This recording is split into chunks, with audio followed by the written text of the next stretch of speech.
Kamina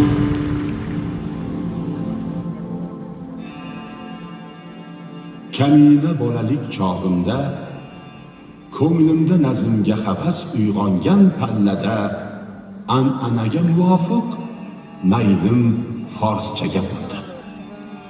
Ammo idrok yoshiga qadam qo'ygan chog'imda turkiy so'zlar ustida mulohaza yurgizishni lozim ko'rdim.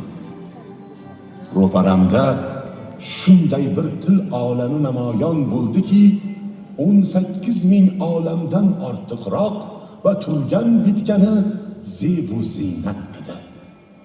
Tangrining inoyati bilan shu paytgacha hech kimga nasib etmagan devon, masnaviy va boshqa kitob-u risolalarni shu tilda tuzish va ijod qilish bizga muyassar bo'ldi. Shu tariqa turkiy so'z ustalari oldida ulug' vazifani ado etdik va ulusimiz o'z so'zlari, iboralari haqiqatidan, til va lug'atlari kayfiyatidan xabardor bo'lib, boshqalarning til borasidagi malomatlaridan butunlay qutuldilar.